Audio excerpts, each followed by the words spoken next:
Goalkeeper's missed it. Fight when he does a right hand and down goes Paul straight away.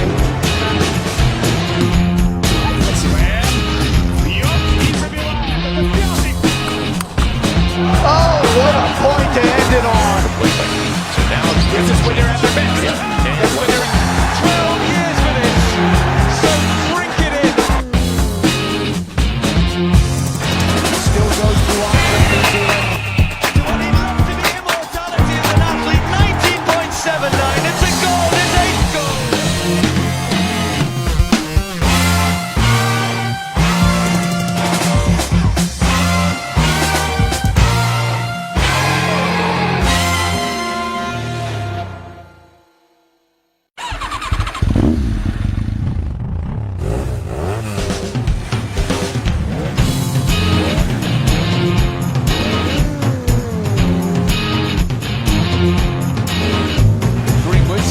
Went for goal. Goalkeeper's missed it.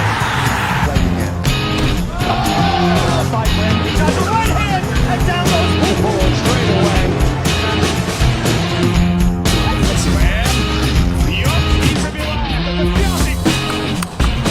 Oh, what a point to end it on. So now this is when they're at their best. That's when they're 12 years for this. So drink it in. Still goes to Arsenal. What he loves to be immortality as an athlete. 19.79. It's a goal. It's 8 goals.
day, our lives are changed by history.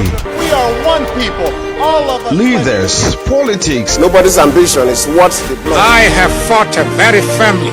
natural occurrence, war, and the world economy. I belong to everybody and I belong to nobody. ATN covers it all on ATN Politics today.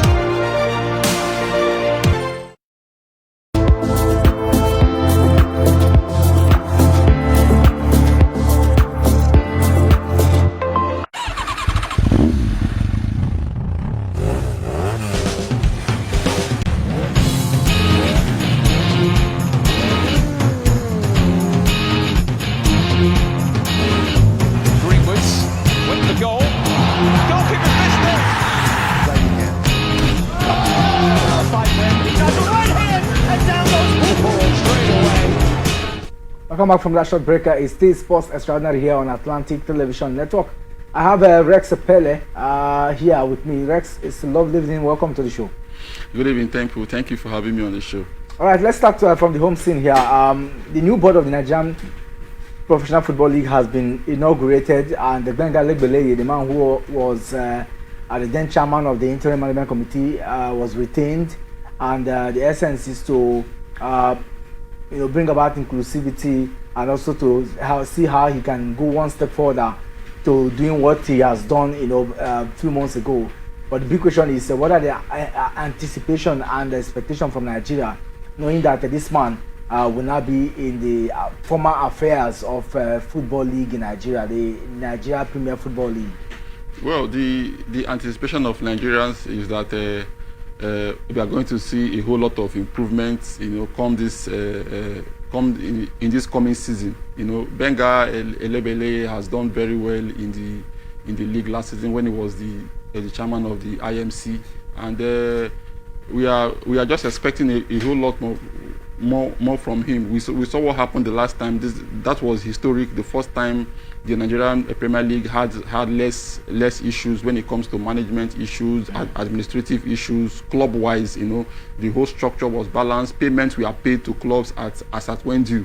So him being at the helm of affair, and with the likes of Daniel Mokachi and Suleiman and the rest of them. So I think they are heading in the right direction. Of course, we should be heading in the right direction, and that should be what Nigerians should crave for in the coming days. But away from that, now let's talk about the FIFA Women's World Cup, where a whole lot is happening.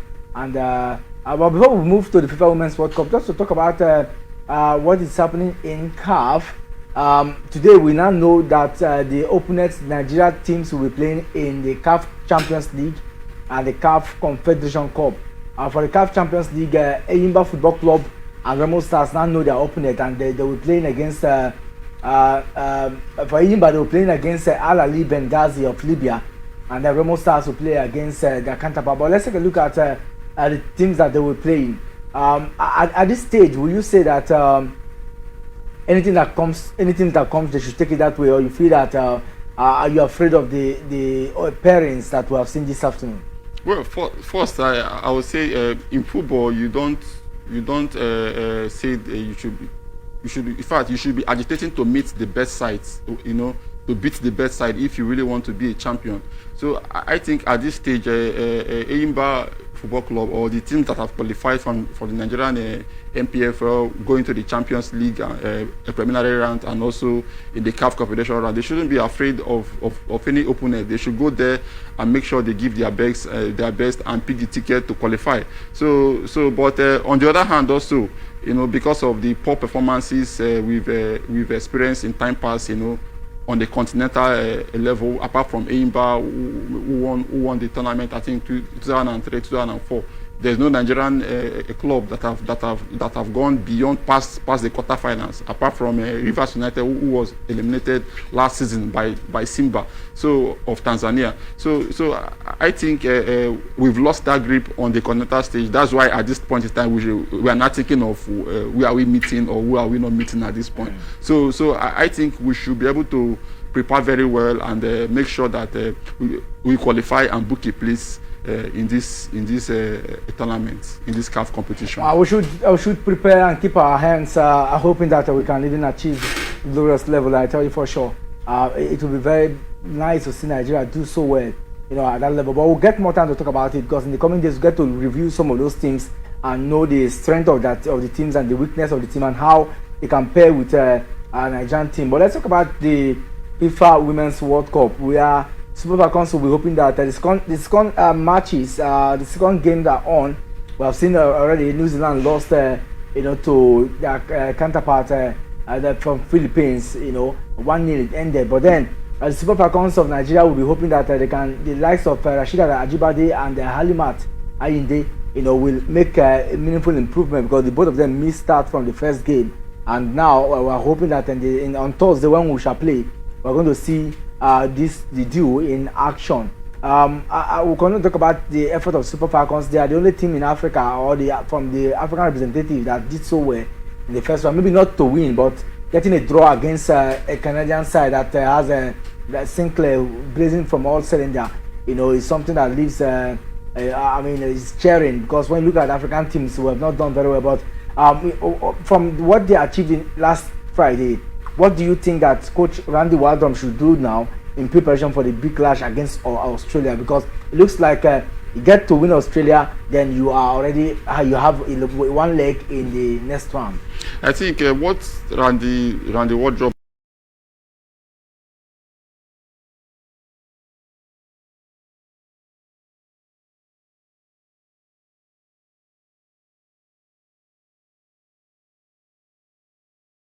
for them to make sure we get a good result against Australia, knowing fully well that Australia has 3 points already in the group. So any mistake, it will be a disaster for us to qualify from the group.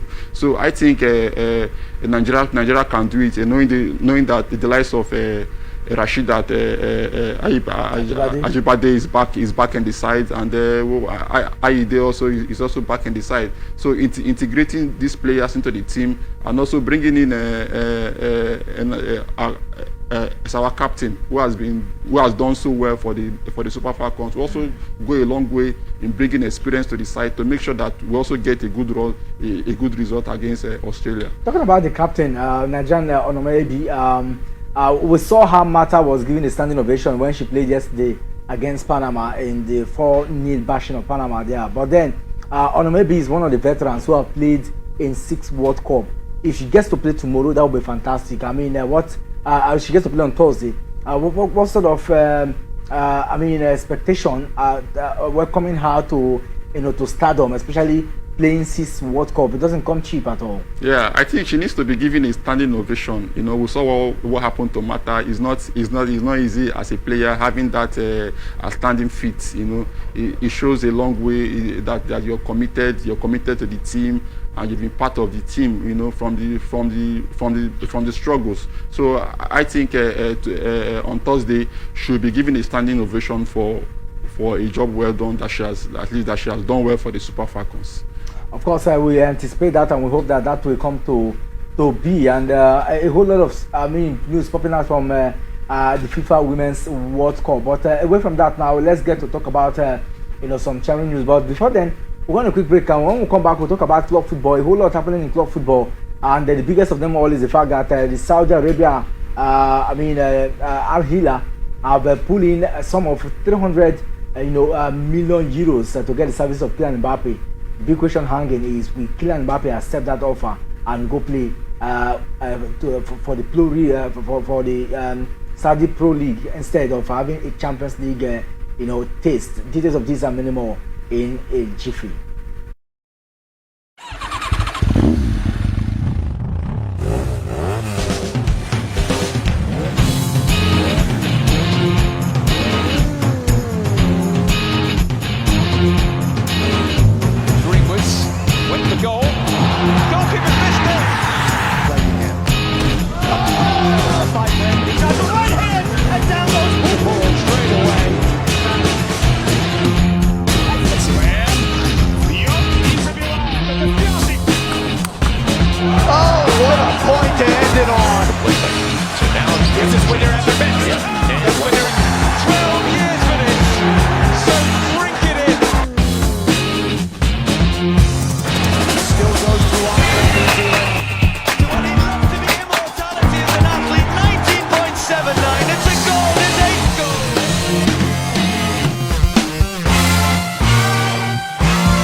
right, welcome back. Is the second part of the show, and of course, this is that time when we take a look at transfer tracker, look at what is happening in the world of transfer and how players are preparing to move from one club to the other, coaches and teams preparing to get buys that will beef up their squad for next season.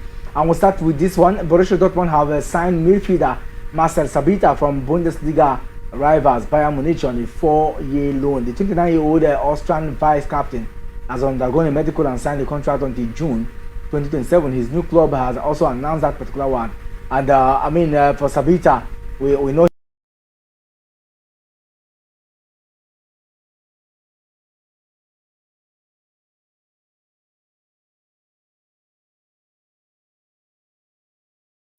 Bayern Munich and Borussia Dortmund, they are a very great rival when it comes to the Bundesliga. So we've seen in time past a player moving from Dortmund to Bayern Munich and also from Bayern to Dortmund. We also saw a left back, I think a Portuguese left back at this point. I can't really recall, but he moved from Dortmund to Bayern Munich, and now we are seeing a move from Bayern Munich to Dortmund. So I think it's a good buy for Dortmund, knowing that Marcel is a well-experienced midfielder. I also saw him play in Manchester United last season on loan. So I think it's a very good addition for them. A very good addition for them. And Wilfred Zaha, who has joined Galatasaray from Crystal Palace at 30. He signed a 3-year deal and will be paid a signing-on fee of 2.35 million euros. For me, that's very small for Wilfred Zaha. I mean, moving from a Premier League club where you get to be watched every week, and you're going to a club where the minute will not get to see you, and that amount of money, for me, is just too cheap. Yeah, I think it's not been rosy for Wilfred Zaha. It is a player that has been lacking a bit of consistency in the Premier League. There are some points, at some point you see him in his best form, causing defenders a whole lot of troubles, and at some point he goes down, he slides low and all that. So I think he's having that bit of inconsistency. Top clubs in Europe tracking him and all that, but he has just made up a decision to go to Gala. So let's just be hopeful, because we know Gala just won the Turkish league, I think, last season. So let's hope that he has a bit of value to them come next season. At least he's sure that he's going to play Champions League. Sure. Regular. Not even Champions League, regular football. Which could have also prompted him to say, okay, let me go and have a taste of Champions League, because all the while he has been playing for Crystal Palace, there's no hope of a Champions League this could also be part of the reason why players move from the English Premier League. It doesn't matter whether they're being seen every day, to getting to taste that Champions League experience, to play it and to have that glorious moment of being part of the Champions League. So I'm thinking that the transfer fee may not be big, but the motivation is about Champions League and the fact that they are a top side in Turkey. Yes, I think so. But there was a time also you also had a chance to play in one of the big clubs in England, but he turned it down another, maybe because of loyalty. Because if you look very well, you know that Wilfred Zaha has played in Crystal Palace right from when he was 12 years old. The same thing also happening to Harry Kane at the moment. When you're loyal to a particular club, for you to pull out all of a sudden, it's as if you're becoming ungrateful and all that. So, so I think that is the situation that played out. And at 30, he's going to Gala. So let's just hope that he plays the best of his career in Galatasaray and wins something for himself. It's time to talk about the big one. Time is not our friend, but let's take a look at the controversy in Paris Saint-Germain. French club Paris Saint-Germain have accepted a 300 million euros bid for one-away striker Kylian Mbappe. Saudi Arabian club Al Hilal wanting to come to the club, and he cannot. As stands now, they have accepted the transfer fee, but they need the consent of Kylian Mbappe to have an interface with Al Hilal. Do you think that this will go down well for Kylian Mbappe? Well, as we all know right now, there are a whole lot of issues happening surrounding this transfer saga between Mbappe. In fact, I see this matter stretching further to court of arbitration, because you've given a club consent, meanwhile you've not sought the consent of the player. I think it's against the rules of the game between the club and player. Before you sign a contract, the player has to agree. The club also needs to agree. But now only one party is just in this term, and you're also accepting an offer from a Saudi club, Al Hilal. You know, Mbappe is a young lad. You know, a Fokaina lad. He wants to play the best of his career in Europe. If at some point he wants to go to a Saudi club, it should be when he's maybe in the twin light of his career. So I think this whole matter will go down to maybe going down to court of arbitration for them to settle their private disputes and for them to get a concrete resolution on the matter. But talking about concrete resolution, I mean, there's a clause in the contract that stipulates that Kylian Mbappe has the option of whether or not it wasn't authentic. So could that be the reason why he's holding on strongly to that one? Because when he was approached to sign, or when he signed a contract, to stay back 2 years ago, there was no binding contract to say that before you leave, you're going to extend your contract again. Is that why he's holding on to? What is the motivation behind his willingness not to resign a contract and his willingness not to abide or go in tandem with what PSG wants? I think for Kylian Mbappe, he wants to play for Real Madrid. I mean, this is his boyhood club, and we all know that Madrid right now there is no Benzema, there's no Ronaldo. Nobody, so he's going to be God, yeah. Yes, he's going to go there to make a history. To create another history for himself. So I think that's what he's playing out. Now remember, there's a whole lot of rumor flying out that Madrid has a kind of personal agreement with him that he shouldn't extend his contract and so that he can live on free transfer.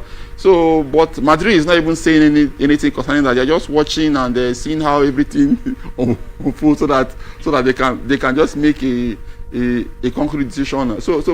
But I think Mbappe has done well. He has scored 212 goals. For PSG in 260 games. So this is a player who have done so much for the club. So the club should just allow him go, not trying to place a bid for him to come and decide. No. He should be the one to say, oh, I want to go to this club, so that they can come to a round-table agreement.